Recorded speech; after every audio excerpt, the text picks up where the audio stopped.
ബാർക്കോഴ കേസിൽ മാണിക്കെതിരെ തുടരന്വേഷണത്തിന് സർക്കാർ അനുമതി വേണ്ടെന്ന് വിജിലൻസ്. പുതിയ ഭേദഗതി അനുസരിച്ച് മുൻകൂർ അനുമതി ആവശ്യമില്ലെന്നും വിചാരണ കോടതി നിർദ്ദേശിച്ച കാര്യങ്ങൾ അന്വേഷിക്കാൻ തയ്യാറെന്നും ഹൈക്കോടതി നിർദ്ദേശിച്ചാൽ അന്വേഷിക്കുമെന്നും വിജിലൻസ് വ്യക്തമാക്കി. സാലി മുഹമ്മദ് ചേരുന്നുണ്ട്. സാലി, എപ്പോഴായിരിക്കും ഈ മുഴുവൻ കാര്യങ്ങളും കോടതി പരിഗണിക്കുക? വിശദാംശങ്ങൾ.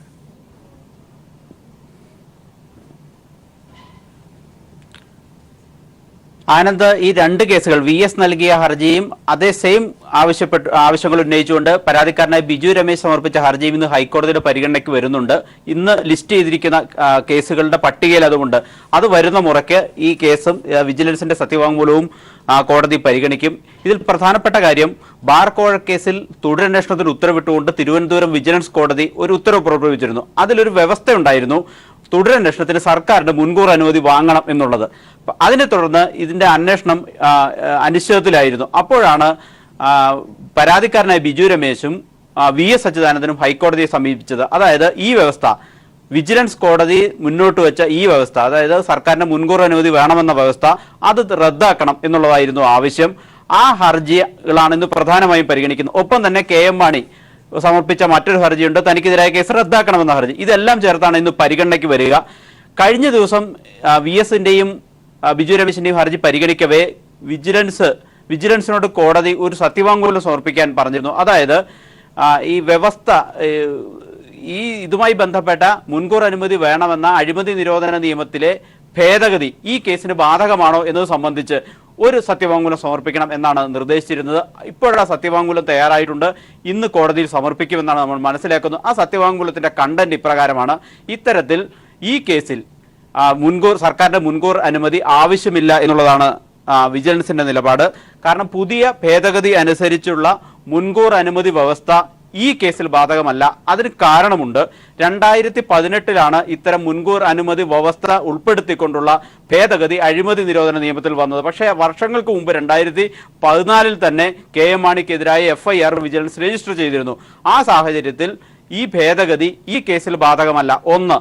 മറ്റൊന്ന്, ഈ ഭേദഗതിയിൽ പറയുന്ന തന്നെ മറ്റൊരു കാര്യം, ഏതെങ്കിലും ഔദ്യോഗിക കൃത്യനിർവഹണത്തിന്റെ ഭാഗമായി ചെയ്ത കാര്യങ്ങൾ അത് കേസായി വന്നാൽ മാത്രം സർക്കാരിന് മുൻകൂർ അനുമതി വാങ്ങണമെന്നുള്ളതാണ്. പക്ഷേ ഈ കേസ് ഒരു കോഴക്കേസാണ്.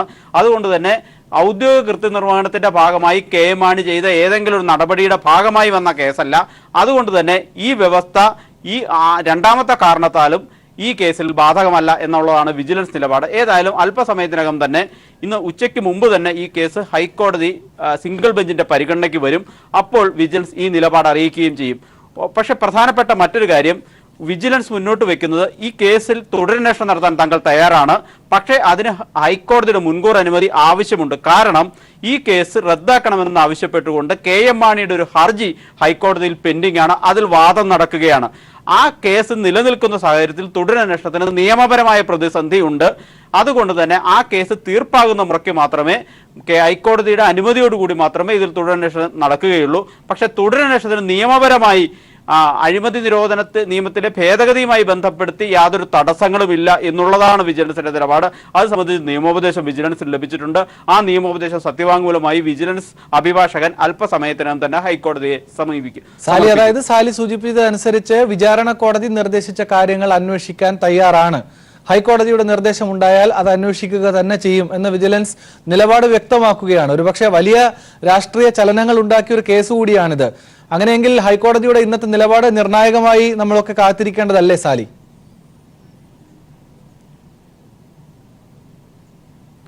ആനന്ദ്, തീർച്ചയായും വിജിലൻസ് പറയുന്നത് വിജിലൻസ് കോടതി നിർദ്ദേശിച്ച അനുസരിച്ചുള്ള തുടരന്വേഷണത്തിന് തങ്ങൾ തയ്യാറാണ്.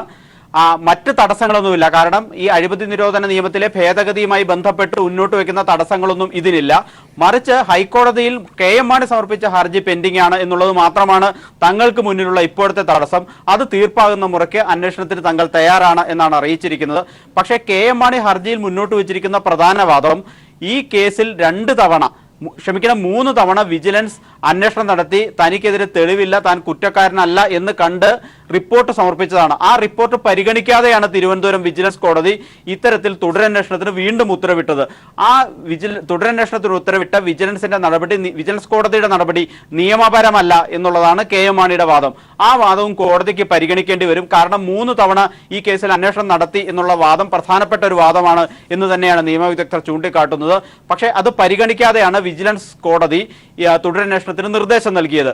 അപ്പോൾ KM മാണി മുന്നോട്ട് വെക്കുന്ന അപേക്ഷ, അദ്ദേഹത്തിന്റെ പ്രയർ കോടതി പരിഗണിക്കുകയാണെങ്കിൽ എന്ത് ഉത്തരവാണ് അക്കാര്യത്തിൽ ഉണ്ടാവുക എന്നുള്ളത് നിർണായകമാണ്. അതുകൊണ്ട് തന്നെ ഈ 3 ഹർജികളും ഇക്കാര്യത്തിൽ നിർണായകമാണ്. KM മാണിയുമായി ബന്ധപ്പെട്ട ബാർ കോഴ കേസിന്റെ തുടരന്വേഷണ കാര്യത്തിൽ ഈ 3 ഹർജികളും, KM മാണിയുടെ ഹർജി, കേസ് റദ്ദാക്കണമെന്ന KM മാണിയുടെ ഹർജി, കേസ് അന്വേഷണത്തിനുള്ള നിലവിലുള്ള തടസ്സങ്ങൾ നീക്കണമെന്ന് ആവശ്യപ്പെട്ടുകൊണ്ടുള്ള VS-ന്റെയും പരാതിക്കാരനായ ബിജു രമേശിന്റെയും ഹർജിയും ഈ എല്ലാ കാര്യത്തിലും നിർണായകമാണ്. ഇന്ന് ഉച്ചയ്ക്ക് മുമ്പ് തന്നെ ഇക്കാര്യത്തിൽ കോടതി ഒരു നിലപാട് അറിയിക്കും എന്നാണ് നമ്മൾ മനസ്സിലാക്കുന്നത്. സാലി മുഹമ്മദാണ് കൊച്ചിയിൽ നിന്ന് വിശദാംശങ്ങൾ നൽകിയത്. ബിജു രമേശിന്റെയും VS-ന്റെയും KM മാണിയുടെയും ഹർജികൾ ഒരേ സമയം ഹൈക്കോടതി ഇതുമായി ബന്ധപ്പെട്ട് പരിശോധിക്കുകയാണ്. ഒരു പക്ഷേ നിർണായകമായ നിരീക്ഷണവും വിധിയും ഹൈക്കോടതിയുടെ ഭാഗത്തു നിന്ന് ബാർ കോഴ കേസിന്റെ തുടരന്വേഷണവുമായി ബന്ധപ്പെട്ട് ഉണ്ടാകാനുള്ള സാധ്യതകൾ തള്ളിക്കളയാൻ കഴിയില്ല. മറ്റു വാർത്തകൾ കൂടി നോക്കാം. മേഘാലയ ഖനി അപകടത്തിൽപ്പെട്ടവരിൽ ഒരാളുടെ മൃതദേഹം കണ്ടെത്തി. നാവികസേന നടത്തിയ തെരച്ചിലിലാണ് മൃതദേഹം കണ്ടെത്തിയത്. 14 പേരെ കൂടി ഇനി കണ്ടെത്താനുണ്ട്. വിവരങ്ങളുമായി ഇപ്പോൾ ദില്ലിയിൽ നിന്ന് ശരത്ത് ചേരുന്നുണ്ട്. ശരത്ത്, വളരെ ആശങ്ക ജനിപ്പിക്കുന്ന വാർത്തയാണ് ഈ ഖനിയിൽ തൊഴിലാളികൾ അപകടപ്പെട്ടതുമായി ബന്ധപ്പെട്ട് തുടർച്ചയായി വന്നുകൊണ്ടിരിക്കുന്നത്. ഇപ്പോൾ എന്താണ് വിശദാംശങ്ങൾ?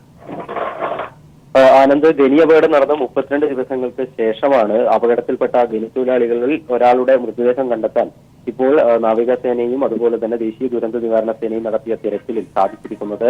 Under water remotely operated vehicle ഉപയോഗിച്ച് നടത്തിയ തെരച്ചിലിലാണ് ഭൂനിരപ്പിൽ നിന്ന് ഏതാണ്ട് 200 അടി താഴെ മൃതദേഹം ഉള്ളതായി സ്ഥിരീകരിക്കപ്പെട്ടിട്ടുള്ളത്. മൃതദേഹം ഇതേവരെയായി പുറത്തെത്തിക്കാൻ വേണ്ടി രക്ഷാപ്രവർത്തകർക്ക് സാധിച്ചിട്ടില്ല. മൃതദേഹം പുറത്തെത്തിക്കാനുള്ള ശ്രമങ്ങൾ രക്ഷാപ്രവർത്തകർ ഊർജിതമാക്കിയിട്ടുണ്ട്. ഇപ്പോൾ ഡിസംബർ 13-നായിരുന്നു ഈ മേഘാലയ ഈസ്റ്റ് ഇന്ത്യ ഹിൽസ് ജില്ലയിലെ അനധികൃത ഖനിയിൽ 15 തൊഴിലാളികൾ കുടുങ്ങിയത്. ഈ 15 തൊഴിലാളികളിൽ ഒരാളുടെ മൃതദേഹമാണ് ഇപ്പോൾ കണ്ടെത്തിയിരിക്കുന്നത്. നേരത്തെ അപകടം നടന്ന ഉടൻ തന്നെ 4 പേർ രക്ഷപ്പെട്ടിരുന്നു. അതേസമയം തന്നെ ബാക്കിയുള്ള 14 പേരുടെ കാര്യത്തിൽ നാവികസേനയും അതുപോലെ തന്നെ നാവികസേനയ്ക്കും ദേശീയ ദുരന്ത നിവാരണ സേനയ്ക്കും യാതൊരു വിവരവും ഇതേവരെ ലഭിച്ചിട്ടില്ല. സംഭവം നടന്ന് 1 മാസം കഴിഞ്ഞതിനാൽ തന്നെ ഈ 14 പേരും മരിച്ചിരിക്കാനുള്ള സാധ്യത തന്നെയാണ് രക്ഷാപ്രവർത്തകരും കാണുന്നത്. പ്രധാനമായും 1 കോടി ലിറ്റർ വെള്ളമൊത്തോളം ഈ ഖനിയിൽ നിന്ന് പുറത്തേക്ക് പമ്പ് ചെയ്തിരുന്നു. എന്നിട്ടും ജലനിരപ്പ് 370 അടിയായി തന്നെ തുടരുന്ന ഒരു സാഹചര്യമാണുള്ളത്. ഇതാണ് രക്ഷാപ്രവർത്തനം വൈകിപ്പിക്കുന്നതും അതുപോലെ തന്നെ തൊഴിലാളികളെ കണ്ടെത്തുന്നതിനും വിഘാതമാവുന്നത് എന്നാണ് ഇപ്പോൾ രക്ഷാപ്രവർത്തകർ അറിയിച്ചിരിക്കുന്നത്. ഏതായാലും ഒരു മൃതദേഹം കണ്ടെത്തിയ സ്ഥിതിക്ക് വരുന്ന സമയങ്ങളിൽ കൂടുതൽ മൃതദേഹങ്ങൾ കണ്ടെത്താൻ വേണ്ടി സാധിക്കുമെന്ന് തന്നെയാണ് രക്ഷാപ്രവർത്തകർ കരുതുന്നത്. ശരത്താണ് ദില്ലിയിൽ നിന്ന് നിരാശാജനകമായി ഈ വാർത്തയുടെ വിശദാംശങ്ങൾ നൽകുന്നത്. ഇനി 14 തൊഴിലാളികളെ കൂടി കണ്ടെത്താനുണ്ട്. ഇവരുടെ ജീവൻ സംരക്ഷിക്കാനാകുമെന്ന യാതൊരു ഉറപ്പും തെരച്ചിൽ നടത്തുന്ന ഉദ്യോഗസ്ഥർക്കില്ല എന്ന സ്ഥിരീകരണം കൂടി ഈ വാർത്തയോടൊപ്പം ശരത്ത് നൽകുന്നുണ്ട്. ആലപ്പാട്ടെ ഖനന വിരുദ്ധ സമരസമിതിയുമായി സർക്കാർ ഇന്ന് ചർച്ച നടത്തും. വ്യവസായ മന്ത്രി EP ജയരാജന്റെ നേതൃത്വത്തിലാണ് ചർച്ച. മുഖ്യമന്ത്രി പിണറായി വിജയൻ വിളിച്ച യോഗത്തിലാണ് സമരസമിതിയുമായി ചർച്ച തീരുമാനിച്ചത്. ഖനനം തുടരാനും സീ വാഷ് താൽക്കാലികമായി നിർത്താനുമാണ് ഇന്നലെ ജനപ്രതിനിധികളുമായി ചർച്ചയിൽ ധാരണയായത്.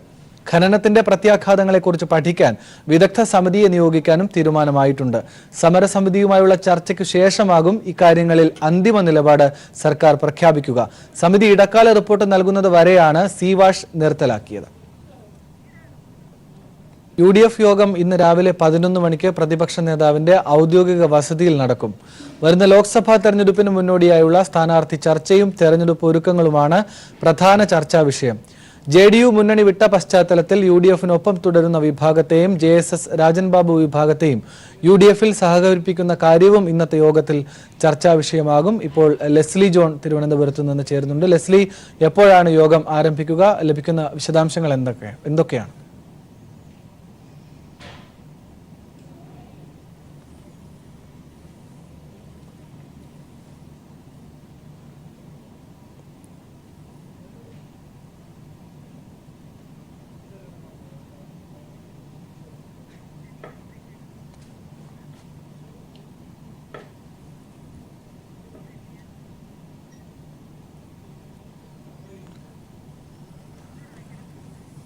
UDF യോഗം ഇന്ന് രാവിലെ 11 മണിക്ക് പ്രതിപക്ഷ നേതാവിന്റെ ഔദ്യോഗിക വസതിയിൽ നടക്കും. വരുന്ന ലോക്സഭാ തെരഞ്ഞെടുപ്പിന് മുന്നോടിയായുള്ള സ്ഥാനാർത്ഥി ചർച്ചയും തെരഞ്ഞെടുപ്പ് ഒരുക്കങ്ങളും പ്രധാന ചർച്ചാ വിഷയമാകും. JDU മുന്നണി വിട്ട പശ്ചാത്തലത്തിൽ UDFനൊപ്പം തുടരുന്ന വിഭാഗത്തെയും JSS രാജൻ ബാബു വിഭാഗത്തെയും UDFൽ സഹകരിപ്പിക്കുന്ന കാര്യം ഇന്നത്തെ യോഗം ചർച്ച ചെയ്യും എന്നാണ് ലഭിക്കുന്ന വിവരങ്ങൾ.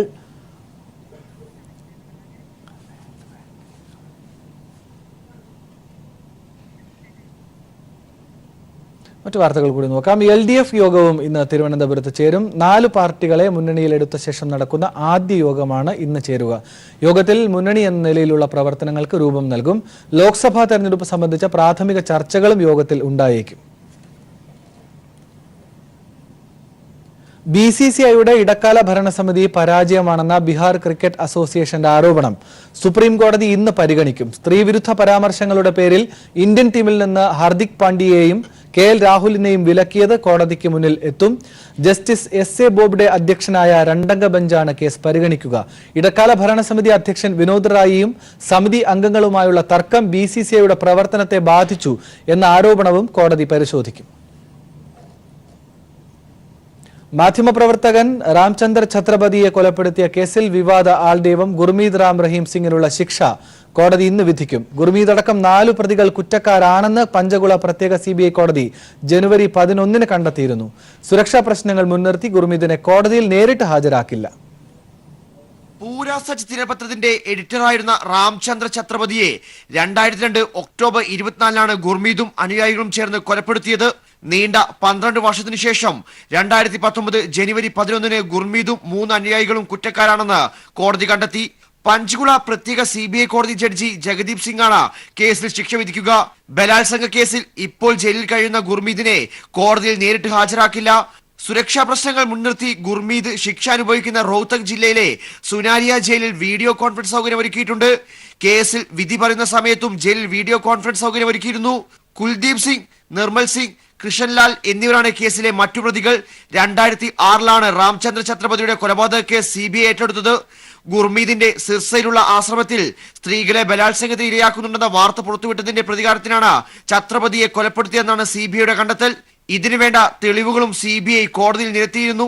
ബലാത്സംഗ കേസിൽ കുറ്റക്കാരനാണെന്ന് കണ്ടെത്തിയ റാം റഹീം സിംഗിന് 2017 20 വർഷമാണ് കോടതി ശിക്ഷ വിധിച്ചിരുന്നത്. അന്ന് വിവാദ ആൾദൈവത്തിന്റെ അനുയായികൾ നടത്തിയ കലാപത്തിൽ 30-ലധികം ആളുകൾ കൊല്ലപ്പെട്ടിരുന്നു. ശിക്ഷാവിധി മുൻനിർത്തി പഞ്ചാബിലും ഹരിയാനയിലും കനത്ത സുരക്ഷ ഒരുക്കിയിട്ടുണ്ട്. News bureau, Delhi. തനിക്കെതിരായ FIR റദ്ദാക്കാൻ വിസമ്മതിച്ച വിധിയിലെ തെറ്റ് തിരുത്തണം എന്നാവശ്യപ്പെട്ട് CBI special director Rakesh Asthana Delhi ഹൈക്കോടതിയെ സമീപിച്ചു. അപേക്ഷ ഇന്ന് ഹൈക്കോടതി പരിഗണിക്കും. അഴിമതി നിരോധന നിയമത്തിലെ വകുപ്പ് പ്രതിപാദിക്കുന്നതിനിടെ തെറ്റുണ്ടായത് തിരുത്തണമെന്ന് അപേക്ഷയിൽ പറയുന്നു. കഴിഞ്ഞ വെള്ളിയാഴ്ചയാണ് ദില്ലി ഹൈക്കോടതി അസ്താനയ്ക്കും ഡെപ്യൂട്ടി സൂപ്രണ്ട് ദേവേന്ദ്ര കുമാറിനും എതിരായ FIRകൾ റദ്ദാക്കാൻ കഴിയില്ലെന്ന് വിധി പറഞ്ഞത്. ഇവർക്കെതിരായ അന്വേഷണം CBI 10 ആഴ്ചയ്ക്കകം പൂർത്തിയാക്കണമെന്നും വിധിയിൽ പറഞ്ഞിരുന്നു. മൊയിൻ ഖുറേഷി കേസിലെ പ്രതിപട്ടികയിൽ നിന്ന് ഒഴിവാക്കാനായി ഹൈദരാബാദിലെ വ്യവസായിയിൽ നിന്ന് കോഴ വാങ്ങിയെന്ന പരാതിയിലാണ് ഇരുവർക്കും എതിരെ കേസെടുത്തത്.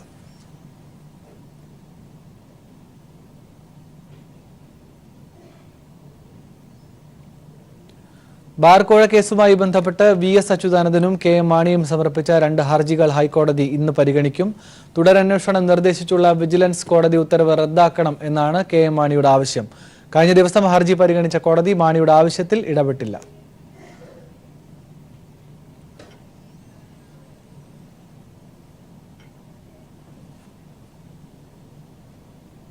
ബ്രിട്ടീഷ് പാർലമെന്റിലെ പ്രതിപക്ഷത്തിന്റെ അവിശ്വാസ പ്രമേയം പരാജയം. പ്രതിപക്ഷ നീക്കം പ്രധാനമന്ത്രി അതിജീവിച്ചു. മേയുടെ വിജയം 19 വോട്ടുകൾക്ക്. ബ്രെക്സിറ്റിൽ തെരേസ മേ MP-മാരെ ചർച്ചയ്ക്ക് വിളിച്ചിട്ടുണ്ട്. ഇടുക്കി MP ജോയ്സ് ജോർജിനെതിരായ കൊട്ടക്കമ്പൂർ ഭൂമി വിവാദത്തിൽ നിർണായക വഴിത്തിരിവ്. ഭൂമി തട്ടിയെടുത്തതല്ലെന്നും സ്വമേധയാ നൽകിയതാണെന്നും ഭൂമി കൈമാറിയവർ ഹൈക്കോടതിയെ അറിയിച്ചു. ഭൂമി വിറ്റ തമിഴ് വംശജരായ ദേവികുളം സ്വദേശികളാണ് ഹൈക്കോടതിയിൽ സത്യവാങ്മൂലം നൽകിയത്. ജോയ്സ് ജോർജിനെതിരെ യൂത്ത് കോൺഗ്രസ് നേതാക്കളായ 2 പേർ സമർപ്പിച്ച ഹർജിയിലാണ് ഇപ്പോൾ നടപടി. ദേവികുളം താലൂക്കിൽ താമസിക്കുന്ന ഗണേശൻ, ലക്ഷ്മി, ബാലൻ എന്നിവരാണ് ഹൈക്കോടതിയിൽ സത്യവാങ്മൂലം സമർപ്പിച്ചത്.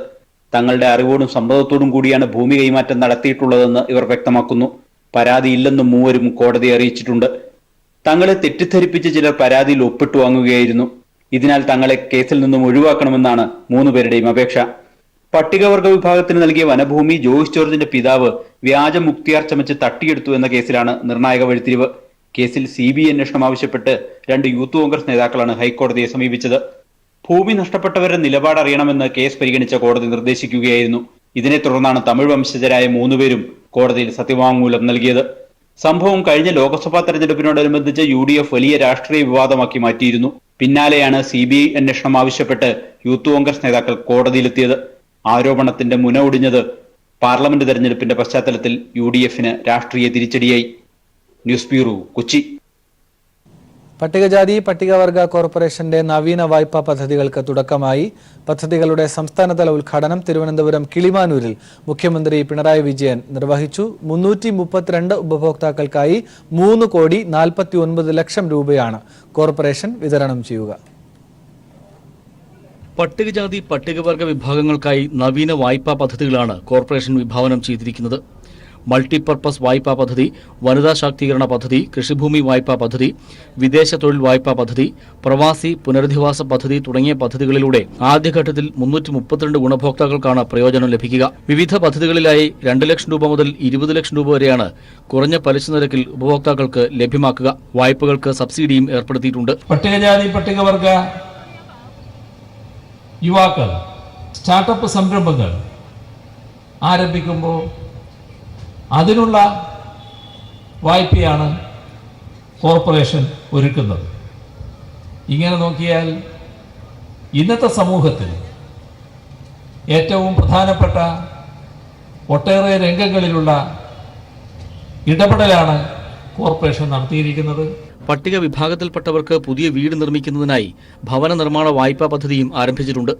ഇതിനായി പരമാവധി 10 ലക്ഷം രൂപയാണ് വായ്പ അനുവദിക്കുക. പുതിയ സംരംഭകർ ആരംഭിക്കുന്ന സ്റ്റാർട്ടപ്പ് യൂണിറ്റുകൾക്കായി 50 ലക്ഷം രൂപ വരെ വായ്പ നൽകാനും പദ്ധതി ആരംഭിച്ചതായി ചടങ്ങിൽ അധ്യക്ഷനായിരുന്ന പട്ടികജാതി പട്ടികവർഗ വകുപ്പ് മന്ത്രി AK ബാലൻ വ്യക്തമാക്കി. വിദ്യാഭ്യാസ മേഖലയിലും തൊഴിലവസരങ്ങളിലും പ്രത്യേകം കേന്ദ്രീകരിച്ചുകൊണ്ട് ഇവരുടെ പിന്നോക്കാവസ്ഥ സാമ്പത്തികമായി, വിദ്യാഭ്യാസപരമായി, സാമൂഹ്യമായിട്ടുള്ള പിന്നോക്കാവസ്ഥ പരിഹരിക്കാൻ സുസ്ഥിര വികസനത്തിന്റെ ഭാഗമായി ഞങ്ങൾ കേന്ദ്രീകരിക്കുന്നത് കൂടുതൽ തൊഴിലവസരങ്ങൾ സൃഷ്ടിക്കുക എന്നുള്ളതാണ്. News bureau, Thiruvananthapuram. മുന്നോക്ക സംവരണ കാര്യത്തിലും മുത്തലാഖ് വിഷയത്തിലും വ്യക്തമായ നിലപാടുള്ള പാർട്ടിയാണ് CPIM എന്ന് സംസ്ഥാന സെക്രട്ടറി കോടിയേരി ബാലകൃഷ്ണൻ പറഞ്ഞു. മുത്തലാഖിന് എതിരാണ് CPIM. എന്നാൽ മുത്തലാഖ് നിരോധന ബില്ലിലെയും മുന്നോക്ക സംവരണ ബില്ലിലെയും വ്യവസ്ഥകളെ CPIM അംഗീകരിക്കുന്നില്ല. ഈ കാര്യങ്ങളിലെല്ലാം തെരഞ്ഞെടുപ്പ് മുന്നിൽ കണ്ടുള്ള രാഷ്ട്രീയ കളിയാണ് BJPയുടേതെന്നും കോടിയേരി പ്രതികരിച്ചു. 1985 തന്നെ മുത്തലാഖ് വിഷയത്തിൽ നിലപാട് സ്വീകരിച്ച പാർട്ടിയാണ് CPIM. അന്ന് മൊഴിചൊല്ലപ്പെടുന്ന സ്ത്രീക്ക് ജീവനാംശം നൽകണമെന്ന് സുപ്രീം കോടതി വിധിച്ചപ്പോൾ CPIM അതിന് അംഗീകരിച്ചു. ഇതോടെ CPIM ശരീഅത്തിന് എതിരാണ് എന്ന പ്രചരണമുണ്ടായി. ഇപ്പോൾ സുപ്രീം കോടതി മുത്തലാഖ് നിരോധിച്ചപ്പോഴും CPIM വിധി സ്വാഗതം ചെയ്തു. എന്നാൽ BJP സർക്കാർ കൊണ്ടുവന്ന മുത്തലാഖ് ബില്ലിലെ വ്യവസ്ഥകളെ CPIM എതിർക്കുന്നു. കാരണം വിവാഹമോചനം മുസ്ലിം സമുദായത്തിന് മാത്രം ക്രിമിനൽ കുറ്റമാക്കുന്നതാണ് പുതിയ നിയമം. മൊഴിചൊല്ലപ്പെടുന്ന മുസ്ലിം സ്ത്രീകൾക്ക് തന്നെ ദോഷകരമായ വ്യവസ്ഥകളാണ് ബില്ലിലുള്ളതെന്നും കോടിയേരി പറഞ്ഞു. ഹിന്ദുക്കൾ വിവാഹമോചനം നടത്തിയാൽ സിവിൽ കേസാണ്. ക്രിസ്ത്യാനികൾ വിവാഹമോചനം ചെയ്താൽ അത് സിവിൽ കേസാണ്.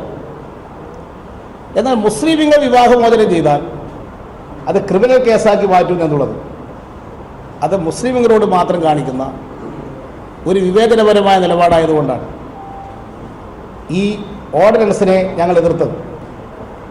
മുന്നോക്ക സമുദായത്തിലെ സംവരണം കേരളത്തിലെ ഇടതുപക്ഷ സർക്കാരാണ് ആദ്യം നടപ്പാക്കിയത്. കേന്ദ്ര സർക്കാർ കൊണ്ടുവന്ന നിയമത്തെ അനുകൂലിക്കുമ്പോൾ തന്നെ അതിലെ ചില വ്യവസ്ഥകളെ CPIM എതിർക്കുന്നു. മുന്നോക്ക സംവരണ വിഷയത്തിൽ സംസ്ഥാനങ്ങൾക്ക് നിയമം നിർമ്മിക്കാൻ അനുവാദം ലഭിച്ചാൽ ഈ വ്യവസ്ഥകൾ ഒഴിവാക്കുമെന്നും കോടിയേരി പറഞ്ഞു. 8 ലക്ഷം രൂപ വരുമാനമുള്ളവർ പാവപ്പെട്ടവരാണ്. 5 ഏക്കർ ഭൂമിയുള്ളവർ അവർക്ക് സംവരണമാകാമെന്നാണ്. അത്തരം വ്യവസ്ഥകളോട് ഞങ്ങൾ യോജിക്കുന്നില്ല.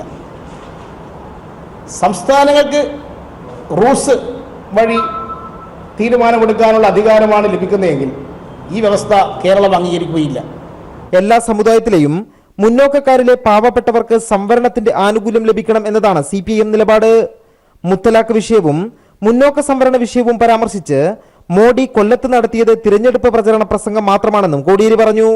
News bureau, Kannur. രാജ്യത്ത് ആദ്യമായി നിർമ്മിക്കപ്പെട്ട സ്വർണ്ണ ഫ്രോക്ക് വിസ്മയമാകുന്നു. പ്രമുഖ ജ്വല്ലറി ഗ്രൂപ്പായ ചെമ്മണ്ണൂർ ഇന്റർനാഷണലാണ് 10 കിലോ സ്വർണ്ണത്തിൽ തീർത്ത ഫ്രോക്ക് വിപണിയിൽ എത്തിച്ചത്. 3.5 കോടി രൂപയാണ് ഗോൾഡ് ഫ്രോക്കിന്റെ വില. കണ്ണഞ്ചിപ്പിക്കുന്ന മാതൃകയിലാണ് ഗോൾഡ് ഫ്രോക്കിന്റെ നിർമ്മാണം. 10 കിലോയിലധികം സ്വർണത്തിനു പുറമെ നാച്ചുറൽ സ്റ്റോണുകളായ റൂബി, എമറാൾഡ് തുടങ്ങിയവ കൊണ്ടുള്ള അലങ്കാരവും പ്രകൃതിദത്ത നിറങ്ങൾ ഉപയോഗിച്ചുള്ള മിനാ വർക്കുകളും സ്വർണ്ണ വസ്ത്രത്തെയും കിരീടത്തെയും ആകർഷകമാക്കുന്നുണ്ട്. കോഴിക്കോട്ടായിരുന്നു ഗോൾഡ് ഫ്രോക്കിന്റെ നിർമ്മാണം.